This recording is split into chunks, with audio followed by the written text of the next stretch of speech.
சென்னை ஆலந்தூரில் மத்திய அரசு அலுவலகங்களில் உள்ள ஹிந்தி வார்த்தைகளை திமுகவினர் மைப்பூசி அளித்துள்ள சம்பவம் பரபரப்பை ஏற்படுத்தியுள்ளது. சென்னை ஆலந்தூர் ஜிஎஸ்டி சாலையில் செயல்பட்டு வரும் தபால் நிலையம், பிஎஸ்என்எல் அலுவலகம் உள்ளிட்ட இடங்களில் உள்ள ஹிந்தி வார்த்தைகளை திமுகவினர் மைப்பூசி அளித்தனர்.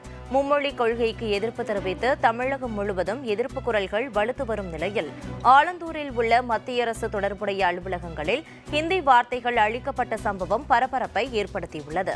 மேலும் இதுகுறித்து நமது செய்தியாளர் மோனீஸ்வரன் தரும் கூடுதல் விவரங்களை தொலைபேசி வாயிலாக கேட்கலாம். தமிழகம் முழுவதும் மும்மொழி கொள்கைக்கு எதிராக பல்வேறு பகுதிகளில் கடுமையான போராட்டம் நடந்து வரும் சூழ்நிலையில் ஆலந்தூர் ஜிஎஸ்டி சாலையில் உள்ள தபால் நிலையம் மற்றும் பிஎஸ்என்எல் அலுவலகத்தில் உள்ள இந்தி வார்த்தைகளை கார்த்தி என்னும் திமுக பிரமுகர் கருப்பு மையை கொண்டு அழைத்து வரும் காட்சிகளை நம்மால் பார்க்க முடிகிறது. அவர் அழைக்கும் பொழுது இந்தி ஒழிக தமிழ் வாழ்க என்ற கோஷங்களுடன் அழைத்து வருகின்றார்.